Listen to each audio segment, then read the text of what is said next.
Hello everyone. आज हम देख रहे हैं निरगुंडी। निरगुंडी का बॉटनिकल नेम होता है वाइटेक्स निगुंडो, जिसमें वाइटेक्स का मतलब क्या होता है, view meaning to wave. And जो निरगुंडो होता है उसका मीन क्या होता है, a leaf which is shaped like a hand. फिर आप देखते हैं इसकी जो फैमिली होती है ना, वो वर्बिनेसी फैमिली होती है। वर्बिनेसी फैमिली का जो की पॉइंट ऑफ आइडेंटिफिकेशन होता है वो क्या है कि जब हम इसको तोड़ते हैं तो तोड़ने पर इसकी कुछ आवाज़ आती है।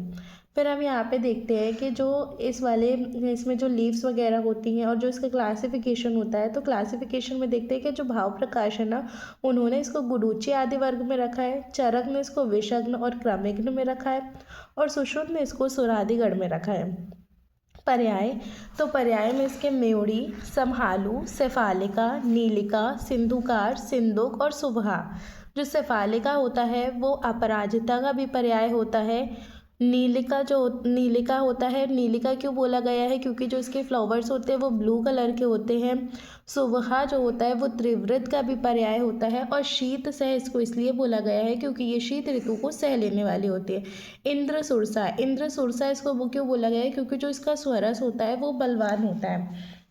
फिर जो सिद्धू बार है वो उसको क्यों बोला जाता है, क्योंकि ये शरीर में द्रव संचय रोकने के कारण हम इसको क्या बोलते हैं, सिंधुकार। सुबह क्यों बोलते हैं, क्योंकि इसमें उत्तम गंध आती है। फिर हम देखते हैं निर्गुंडी को निर्गुंडी क्यों बोलते हैं, क्योंकि यह रोगों को दूर करती है।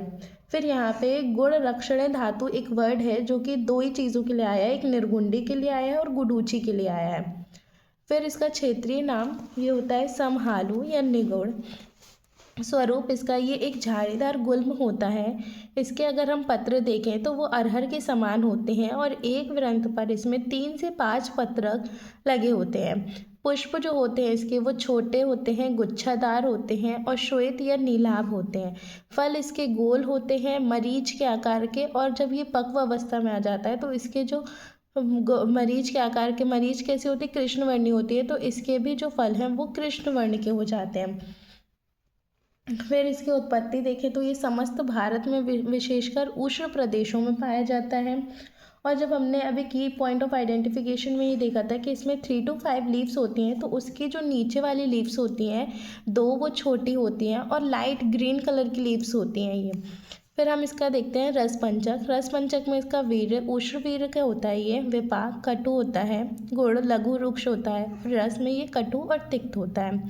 फिर इसके कर्म और आमयिक प्रयोग देखते हैं। तो कर्म इसका मेनली क्या कर्म होता है, कफ वात शामक होता है। अब कफ वात शामक जो इसका कर्म है वो इसके उष्ण वीर्य की वजह से होता है। फिर हम देखते हैं कि ये वेदना स्थापन और शोधहर होता है। वेदना स्थापन इसका मेन कर्म बताया गया है। वेदना स्थापन और शोधहर होने से ही ये वात व्याधियों में भी उत्तम माना गया है। फिर शुष्क पत्रों के धूपन से शिरा शूल में और प्रतिशय जो होता है वो शांत हो जाता है। और ग्रंथरसी रोगों में इसका अमयिक प्रयोग में बताया गया है कि जो ग्रंथरसी होता है, अगर हम इसके ग्रंथरसी रोग में निर्गुंडी के पत्र का क्वाथ बनाते हैं अत्यंत मंद अग्नि पर, तो इससे सभी प्रकार के ग्रंथरसी रोग नष्ट हो जाते हैं। और ये उष्ण और कटु होने से अग्निमांद, आम दोष, कृमि रोगों में प्रयुक्त की जाती है। इसीलिए इसका यूज़ दीपन पाचन में किया जाता है क्योंकि ये उष्ण होती है। फिर इसका यूज़ कफग्न भी होता है और कास हर में भी इसका यूज़ किया जाता है। फुफ्फुस आवरण शोध के लिए ये उत्तम माना गया है और ये रसायन भी है और विषम ज्वर नाशक होता है। फिर हम यहाँ पे देखते हैं कि कर्णपुए में मधु के साथ निर्गुंडी तेल को कान में डालना चाहिए। विशिष्ट योग इसके क्या होते हैं, निर्गुंडी तेल, निर्गुंडी कल्प, निर्गुंडी घृत और निर्गुंडी क्वाथ। इसकी जो मात्रा होती है वो चूर्ण नॉर्मल जितना बताया गया उतनी मात्रा होती है। जैसे चूर्ण की 3 से 6 ग्राम, स्वरस 10 से 20 ml, क्वाथ जो होता है वो 50 से 100 ml होता है। फिर इसकी जो अन्य प्रजाति बताई गई ना वो है वाइटेक्स ट्राइफोलिया। अब ट्राइफोलिया क्यों बोला गया इसको, क्योंकि इसमें 3 लीव्स होती है। इसकी जो लीव्स होती हैं इसमें ब्लू कलर के फ्लावर्स पाए जाते हैं। जैसे अभी हमने देखा था वाइटेक्स निगुंडो, तो जो वाइटेक्स निगुंडो था उसमें ब्लू भी होते हैं और वाइट भी होते हैं, लेकिन इसकी ये जो वाइटेक्स ट्राइफोलिया वाली जाति होती है इसमें से ब्लू कलर के ही फ्लावर होते हैं और इसमें 1 से 3 पत्रक होते हैं। फिर हम देखते हैं अहित प्रभाव, क्योंकि ये उष्णवीर्य की होती है, तो अगर हम इसका ज़्यादा सेवन कर लेंगे तो हमारे क्या हो जाएगा, दाह और पैतृक विकार उत्पन्न होने लगेंगे। फिर हमें इसको दूर करने के लिए, उसके निवारण के लिए बबूल, गोंद तथा कतीरा का प्रयोग करना चाहिए। अब हम देखते हैं इसका प्रयोज्यांग। तो इसका प्रयोज्यांग में क्या होता है कि इसके पत्र, बीज, मूल और इसका पंचांग यूज़ होता है। फिर इसमें प्रतिनिधि द्रव्य जो इसका है वो वाइटेक्स ट्राइफोलिया ही है। केमिकल कंपोजिशन इसका क्या है, resin, tannin, volatile oil, vanillic acid.